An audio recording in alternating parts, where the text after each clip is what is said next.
if you've shot every animal you've ever drawn on or whatever, you're a better hunter than I, because I don't have that much success. I mean, as of recent, I've done pretty well, but as in the last 2 years, I got a decent little string going on. But prior to that, it was I had two ugly years. 2 years that one deer I shot, lost, later found. But I didn't find it. A friend of mine found it, and then a year before that, one I shot, hit forward, made a bad decision. That deer ended up surviving though, but it's lessons learned, and we try to capitalize off of it. But so with that being said, I do have to got to do an update for the competition itself, and I know you've seen some posts about reporting our harvest to our wildlife agencies, like here in Pennsylvania. I don't know what it's called in Tennessee. We're the Pennsylvania Game Commission. What's yours? Is it like Tennessee Department of Conservation? TWRA. It's Tennessee Wildlife Resources Agency. Gotcha. So, and do you guys in Tennessee, do you have to? Is it a law that you have to report your harvest? You have 24 hours. And what's great about Tennessee now, they've done a great job. We actually have a mobile app where you can, any game that you harvest that requires a tag, you can actually tag it on your phone. Awesome. You tag the county, and then you put in some specifics about the game. If it was like the turkey today, they want to know sex. And then the type of equipment used, the type of weapon used for harvest. Yeah. And then if you were able to take measurements, they want measurements of beard and spurs. And if it were a deer, same thing. They want to know sex, weapon used, and if it's a buck, number of points. That's awesome. So from my understanding is that most states have the same reporting. I don't know if they all do, but you probably saw the posts in the captains group, the team captains group, and I've been kind of throwing around the idea of adding this into, and credit to Clint Taylor, he said that it would make sense to put it under the 2% for conservation points, called the points menu, because it's definitely it's because it's so important that we are reporting them. Not to mention, in almost from what I've found out, is it's mandated. You can be fined if you don't do it. And in Pennsylvania, I believe it's 10 days. I just talked to the communications director of the Pennsylvania State Game Commission on Friday, and we talked it up for a solid half hour, and we were talking about how Pennsylvania utilizes this information.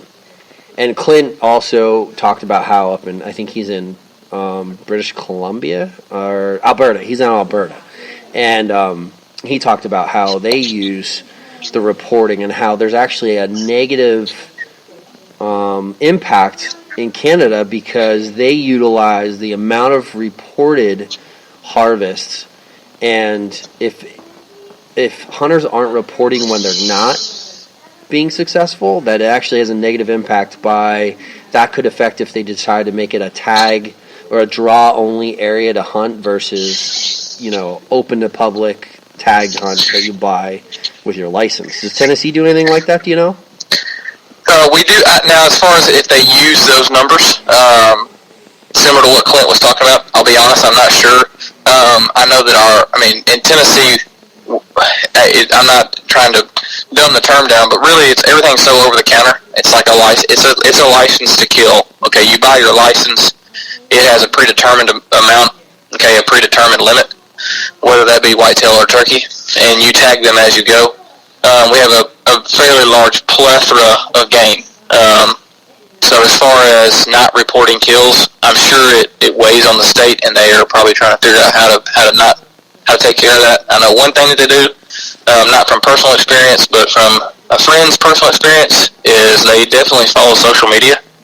Mm-hmm. They're all over social media in Tennessee, which is great. If they see somebody, posting, like for instance for me today, I made sure that I tagged my animal before I'm posting it on Facebook, or posting it somewhere, which I have 24 hours. Right. But correct thing to do is I'm going to share, hey, I harvested this animal, I killed this animal. The correct thing to do is tag it with the state and let the state know. But like I said, from friends' experiences, they have 24 hours, but the state contacts them and says, hey, if you're going to share that via social media, let's make sure we're tagging that animal. Yeah. And in Pennsylvania, I believe the law is you have to tag the animal before you're even allowed to move it. Wow. Yeah, so you have to tag the animal before you move it, and you have to report within 10 days. And they don't really the fine, the law that about reporting your harvest, mainly whitetails and turkeys, is sort of a listen. This is what you have to do, but we're not out to hang people because they didn't do it. It's usually something that gets added on if somebody's being investigated for, or if they're being charged on something else, or hunting illegally somewhere, or using ATV on like game commission lands or something like that, or they usually couple it with that if it's actually going to be a charge. And the one thing that their communications director said to me, Travis Lau, I believe is his name, he said to me that, the goal is not to give hunters a hard time because they forgot to report their harvest. The goal is to make our numbers as accurate as possible. And that, just to, piggyback off the conversation we're having, and tie it all in, that's why it's becoming part of the points allocated under 2% for conservation, because it is super important and we should be doing it anyway. And even there's some people out there that this might surprise them, or they might be I know one of our fellow pro staffers from G-Force, Jason Gardner, he's down in Texas. And we had this conversation in the captain's group, and we were discussing what the requirements are in Texas. And I believe it's Eric Ferguson that lives down there. And he was like, he wasn't even aware of it. He was aware that it might be there, but not if it was mandatory, or if it was. I think he knew it was. It was a call-in process, but he didn't know that you could do it online. So the goal with this is to educate people. To make sure that we're following the protocols that our state agencies put out there, and to help. Effectively what we're doing is we're helping our own deer herd by reporting. That's right. We're taking another step toward being conservationist by reporting our harvest, or lack thereof, to help with the numbers, and make things better for us down the road, and our kids and the young hunters that we try to recruit, day in and day out. So. That's the I'm going to be posting that tonight and updating that. It's actually already been updated on the webpage, but I wanted to talk about it here and kind of talk about the importance of it. And since you are fresh off a kill there in Tennessee, wanted to get your feedback, and you can talk about how you reported it. So I appreciate that. I appreciate your time. Absolutely.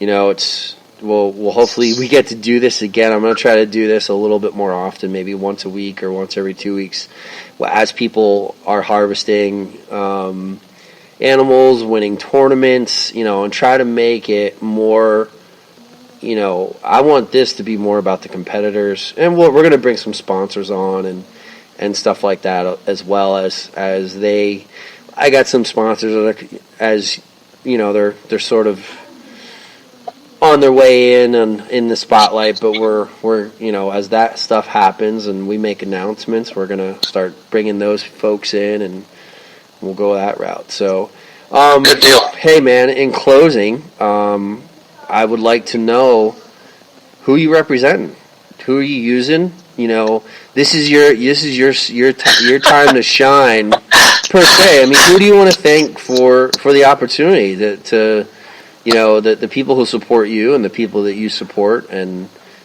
go ahead, man. It's spotlight you. Well, I gotta be the corny guy, okay? So first off, I have to thank my wife, okay? And if I was able to video the hunt today, and she's the first person I thanked there as well. But it is true. She supports me, lets me go out. She helps me take the pictures afterwards, so I get the hero shots and all that kind of stuff. So, gotta thank my loving wife, Rachel. So I gotta throw that one out there first. But I really want to thank OAC. I mean, OAC, you guys, Online Archery, Frank, Tim, and you guys do a great job with what you got going on, coaching folks, instructing, and then getting us lined up with awesome sponsors for OAC. It's been an incredible experience for the past 2 years, and I look forward to it going into the future. From there, G-Force Outdoors, they make a working man's camo. Incredible products at unbeatable prices. Not just saying that because I rip their stuff. I'm saying it because I was a consumer first, and they just make incredible products. Athens Archery, out of Athens, Indiana, American-owned, and a lifetime transferable warranty. Smoothest bows I've ever held in my hand. I know everybody says shoot everything. I say shoot everything and then shoot in Athens, and you probably won't go back to anything else. I'm going to keep going down the list. Fatal do-it-yourself outfitter, Kenny Reimer. He's got some incredible creative designs and really spends his time getting good quality gear and just what he represents. It's do-it-yourself style hunting. Doesn't mean you have to hunt on public land. Doesn't mean you can't use an outfitter or a guide. It just means when you hunt, do it your way. Okay, be your own hunter, be your own guy. And then that's Boning Archery, Easton Archery, veteran innovative products, and yeah, there's probably some that I'm missing, Frank, but we can leave it at that. That's okay. I mean, I get it. You know, it's hard when you're kind of put on the spot like that. I kind of when I'm doing posts and trying to take care of our sponsors with some of the marketing stuff. I'm like, you're always afraid you're going to miss somebody. So and now that you're saying I've missed people, I know who I missed. Okay. So, and what's great about it is they're actually great sponsors of us at OAC. So we've got Ultimate Predator decoys. Use their Wind Drifter decoys today during my turkey hunt. But they also are known for their Stalker decoy that you can attach to just about any bow. Actually, you can attach it to any bow. I don't know one that you can't. And then Nature's Essence products. Rick Giles does a great job with his all natural scent control and scent cover products. So. There you go. I knew I'd miss some. No, it's good, man. That's great. I'm glad that's why I was strike up the conversation. But yes, Ultimate Predator, G-Force Outdoors, Fatal DIY, Nature's Essence, they're always sort of a sponsor of OAC. We don't have anything special working with them just yet, but I know I've talked to Brian, and that's probably going to be in the works here soon. Ultimate Predator, we actually have something very, very cool right around the corner from them. I'm not going to go into detail.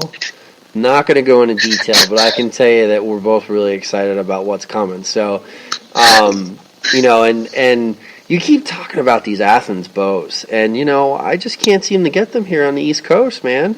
You're like the only dude. Yeah, there's not a dealer within 200 miles of my home. That's just the truth. That's one thing we're working on is growing the dealer network. What they do have an incredible network of is staff shooters, and just their ability to get folks bows that just want to try them. Yeah. They're everywhere, and then like I said, their customer service. I haven't dealt with anything like it in any type of industry. I don't care what it is. They stand behind their product 100%. It's incredible. But yeah, that's one thing that we're working on is getting a little bit larger dealer network. Smaller company, and that's why they're able to perform at a higher level as far as customer service is by staying small, but at the same time, we want to get our bows in people's hands. So, got to grow that dealer network. I